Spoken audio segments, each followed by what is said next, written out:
Bismillahirrahmanirrahim. Assalamu alaikum dears. In this video we will be discussing teaching speaking skills. Our focus will be on what is speaking skills, how to teach speaking skills, the principles of teaching speaking skills, and some classroom practical techniques of teaching speaking skills. Okay, what is speaking? If you have learned a language other than your own, which of the four skill listening, speaking, reading and writing did you find the most hardest? Many people think that speaking is difficult than writing, reading, and listening for two reasons. First, speaking happens in a real time. Usually, the person you are talking to is waiting for you to speak right then. Second, when you speak, you cannot edit and revise what you wish to say, as you can if you are writing. In language teaching, there are four skills and two of them are receptive, two of them are productive. Speaking is productive skills because while speaking you produce information. Listening on the other hand and reading, they are called receptive skills because through these two skills you receive information. An important idea in this connection is the channel. The channel refers to the medium. Either the medium of communication could be written or it can be oral. Thus, we can say that speaking is a productive oral skill. In this skill, we produce information with the help of utterances, verbal utterances. Teaching speaking skills is sometimes considered a very simple process. That's why in language institutes around the world, they hire people with no training for teaching speaking skills. Although speaking is totally natural, speaking in a language other than your own is anything but simple. There are differences between spoken language and written language. Let's discuss these differences. Spoken is auditory, you hear it when somebody speaks, while written language is visual. It can be seen on the page or somewhere. Spoken is temporary, it fades away the moment it is produced, while written language is permanent.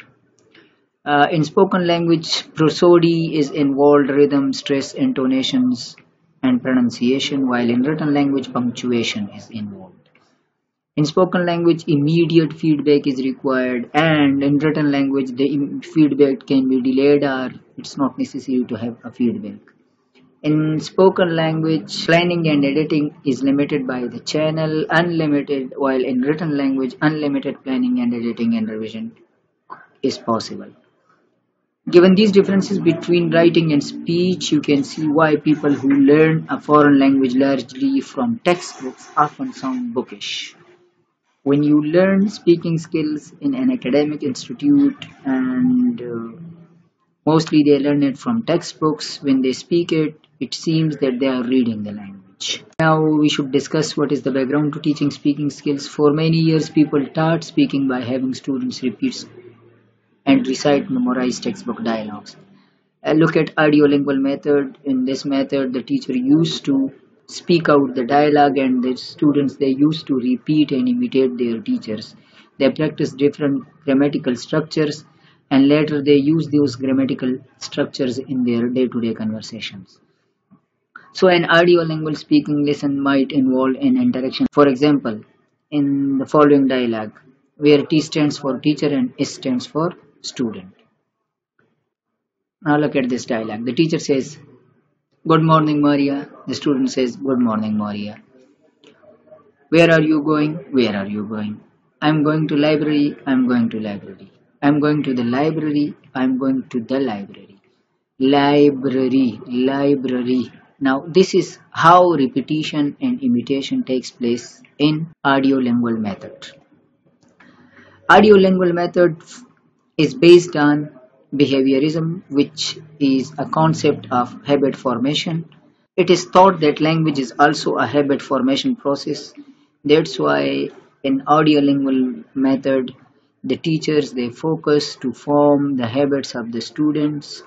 Students are not supposed to form bad habits. That is why the mistakes are corrected on the spot. Because the teachers worry that if the students they make a bad habit in language, they will eventually produce those habits time and again while speaking in a language. So this way students they spend several semesters and months while studying different grammatical rules. They recite dialogues, they memorize vocabulary, and unfortunately conversation didn't sound like textbook dialogues.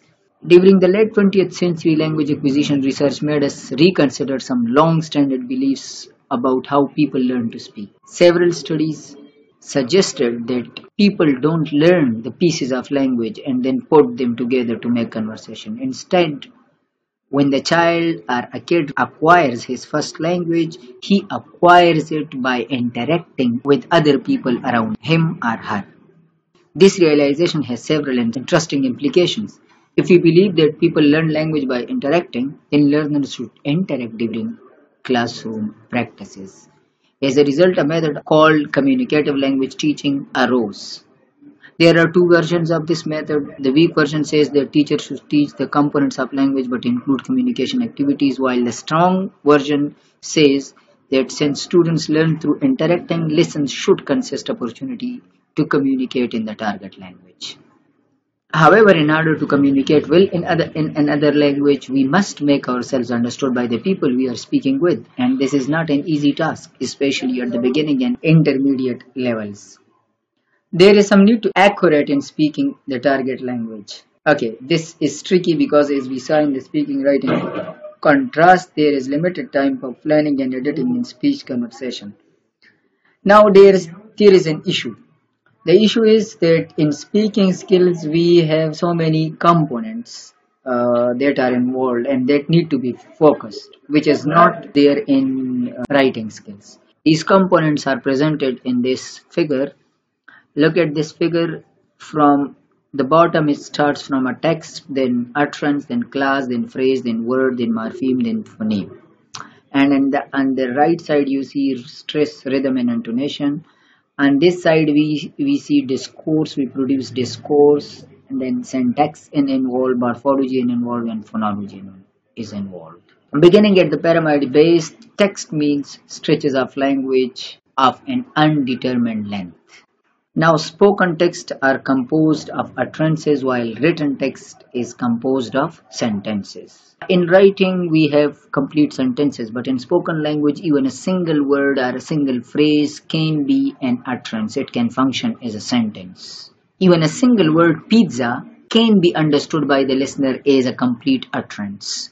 Then we see class and phrase, and we know class is a combination of words that has its own subject and its own verb, while a phrase is a combination of words that does not convey complete sense. Classes sometimes convey a complete sense if it is an independent class, and sometimes it does not convey complete sense if it is a dependent class. These classes and phrases usually do not appear in our speech, because in speech we produce utterances. Now look at the next level of pyramid and you can see a word there. A word is called a free morpheme, a unit of language which can stand on its own and have meaning. There are also bound morphemes which do not have any meanings and they are attached to free morphemes. These include prefixes such as un, pre, as well as suffixes such as shun, etc. Sometimes during the pressure of speaking, it is difficult for English learners to use the necessary suffixes, especially if words in their own language don't usually end in consonants. The top levels of the pyramid on page 51 deals with the sound system of a language. Only a few related issues are mentioned here. We know what is syllable. In linguistics, a syllable is a vowel sound or a vowel-like sound plus consonant or without consonant that is pronounced in a single go. A phoneme, on another hand, is a unit of sound in a language that distinguishes meaning. For example, pen and ben, p and b are phonemes because they distinguish meaning. Consonants and vowels are segmental phonemes. Sometimes a spoken syllable consists of one phoneme, but syllables also consist of combined sounds, vowel plus consonant sounds. We also have voicing in spoken language, especially in English. Some sounds are voiced while other sounds are voiceless. If the vocal cards vibrates, we call it voiced sound. When the vocal cords do not vibrate while producing the sound, that is called voiceless sounds. These minute contrasts contribute to speaker's accent. On the right side of the pyramid, there are three other levels you can see: stress, rhythm, and intonation. They are called the suprasegmental features because when we speak, they carry meaning differences, but they operate above the segmental phonemes. To illustrate that suprasegmental phonemes carry meaning, consider the sentence, I think I know. It can convey different meanings. Look at this. If you say, I think I know, it is different from I think I know. It is different from I think I know. And then I think I know. Now all these different stress and different words, they produce different meanings in different contexts. Now that we have reached at the top of the pyramid, you can see that all these levels of language operate when we speak, and conversation is not really simple at all. It is important for language teachers to understand these units of language and how they work together. Given this background information, we will now consider 5 principles of teaching speaking skills. The first principle is be aware of the differences between second and foreign language. Speaking is learned in two broad contexts. One is foreign language and the other is second language. A foreign language context is a context where the target language is not the language of communication in the society, while a second language context is a context where the target language is used for communicative purposes in the society. Now, learning speaking skill is very challenging for students in foreign language context because they do not see the target language in their society, and the teacher needs to work hard for creating real life communicative activities for the students so that they can communicate and interact in the target language inside the classroom, and there are very less opportunities for such students outside the classroom to interact in the target language. There is an old story of a college freshman who struggled with introductory French. He finally passed the course, and when he went to the Paris, he thought and he realized that no one was speaking French in Paris. A second language context is where the target language is the language of the communication in the society. Second language learners include refugees, international students, and immigrants. Some second language learners, especially those who arrive in their new country as children, achieve notable speaking skills, but many others progress to a certain proficiency level and then go no further. Their speech seems to stop developing at a point where it still contains noticeable patterned errors. These can be errors in grammar, vocabulary, pronunciation, or any combination of problems that affect the learner's ability to communicate by speaking. We must know in which context we are teaching the target language, whether it is a foreign language context or a second language context. And this will help us in creating language activities for our students. Now the second principle is give students practice with both fluency and accuracy. Now these two are very important. First of all, fluency is the extent to which speakers use the language quickly and confidently with few hesitations or unnatural pauses. While accuracy is the extent to which students' speech matches what people actually say when they use the target language. In language classrooms, especially teaching speaking skills, the teacher needs to first focus on the fluency, and once the students they become fluent to some extent, then he should focus on the accuracy of the students. Because when in the beginning, if the teacher focuses accuracy, it might disturb the fluency of the students. Thus, first fluency should be focused and then accuracy. Provide opportunities for students to talk by using group work or pair work and limiting teacher's talk. Now there are two major concepts, STT and TTT. Teacher talk time and student talk time. In teaching speaking skills, the teacher needs to take care of his own speaking. In teaching speaking skills, STT must be more than TTT. Student talk time must be more than teacher's talk time. The teacher should allow students to practice the target language. This is very necessary. Plain speaking task that involves negotiation for meaning. Now, research suggests that learners make progress by communicating in the target language because interaction necessary involve trying to understand and make yourself understood. This process is called negotiating for meaning. It involves checking to see if you are understood what someone has said, clarifying your understanding, and confirming that someone has understood your meaning. By asking for clarification, repetition, and explanation during conversation, learners get the people they are speaking with to address them with language at a level they can learn from and understand. This is necessary. Meaningful interaction and communication is more than important in teaching speaking skills. Now, design classroom activities that involve guidance and practice in both transactional and interactional speaking. What is transactional and interactional speaking? Interactional speech is communicating with someone for social purposes. It includes both establishing and maintaining social relationship. Transactional speech involves communicating to get something done, including the exchange of goods or services.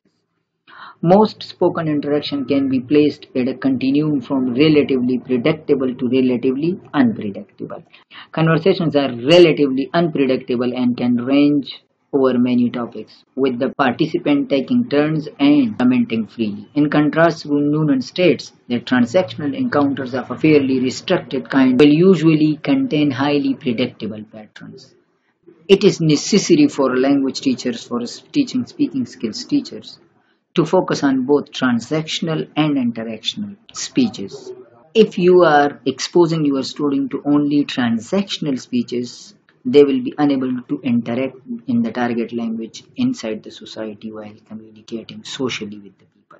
Classroom techniques and tasks. There are different classroom techniques that are used by the teachers for teaching speaking skills. The first one is information gap. It is a useful activity in which one person has information and the other lacks that information. They must use the target language to share the information with each other. Now, jigsaw activities are bidirectional and multidirectional information gaps. Each person in a pair or a group has some information the other person needs. For example, one student could have a timetable for train travel in Canada and another could have a map of Canada. Both they interact, both they produce information and they fill the gaps. In the teacher-led versions of this task, the students are primarily listening. But you can have them do the activity in pairs where they take turns. On natural information tasks, one natural information gap task, especially if the students don't know each other well, is to have one learner describe his family to another. And this is a negotiating for meaning activity. Now, tango seating and role play. These are two other activities you can have the students use. Tango seating to work in prayers. In tango seated, the students sit while facing opposite directions. This arrangement allows them to hear one another and not to see what is being drawn or constructed on the pair partner desk.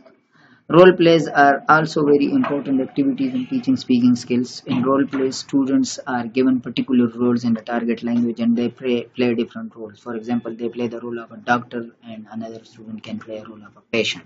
And thus they use target language. Simulations are more elaborate than role plays. In simulation, props and documents provides a somewhat realistic environment for a language class. For instance, in language lesson about a grocery store, a teacher might bring in products for the students to buy, and even pay money for making their purchase. A checkout counter would be set up, and the students to practice transactional speaking with the cashier. Contact assignment is another activity that is used by teachers in teaching speaking skills. Usually the teachers they send their students outside the classroom and they ask them notice certain things outside the classroom, and when they come back they produce that information whatever they have seen outside. Now this is all about teaching speaking skills. Thank you so much.